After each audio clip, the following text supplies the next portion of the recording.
রাসূল যে বলেছেন ইহুদিরা 71 দল, খ্রিস্টানরা 72 দল, আর আমার উম্মত 73টি দলে 72টি জাহান্নামী, একটি মাত্র দল জান্নাতি। সে দলটি কারা? মা আনা আলাইহি ওয়া আসহাবি, আমি নবীজির পথে চলি, আমার পথ, আমার সাহাবীদের পথ, এই পথ ও পথ যারা চলবে তারাই হচ্ছে জান্নাতি। আল্লাহু আকবার বলেন। আমরা কি সেই পথে চলতে চাই? কেবল হাত তুলে দেখান, আমরা সেই পথে চলতে চাই, চলতে চাই, চলতে চাই। আমরা কবর করব। সর্বশেষ একটা উদাহরণ দিয়ে শেষ করব।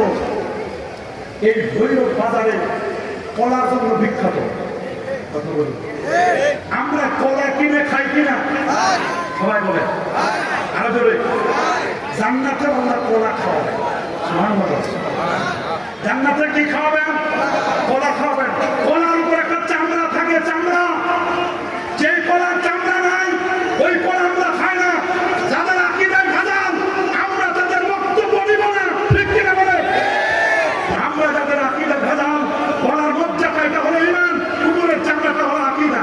এই জন্য আলী মুর্তাজা রাদিয়াল্লাহু তাআলার ব্যাপারে যারা বাজে মন্তব্য করে, এই মন্তব্যের পিছনে সবচেয়ে যে ব্যক্তি ভেজাল করেছে এই লোকটার নাম হলো আব্দুল্লাহ ইবনে সাবা। এটা ছিল শিয়াদের নেতা।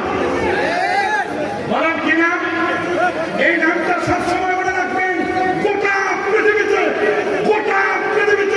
মুসলমানদের ঐক্যে ফাটল ধরার পিছনে, গোটা পৃথিবীতে মুসলমানদের ঐক্যে ফাটল ধরার পিছনে যে লোকটির সবচেয়ে বড় অবদান, এটা হলো শিয়া নেতা আব্দুল্লাহ ইবনে সাবা।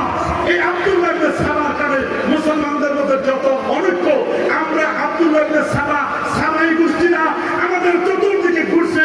এই আব্দুল্লাহ ইবনে সাবার গোষ্ঠী এখন উঠে পড়ে গেছে মুসলমানদের মধ্যে অনৈক্য সৃষ্টি করার জন্য। আল্লাহ তাআলা আব্দুল্লাহ ইবনে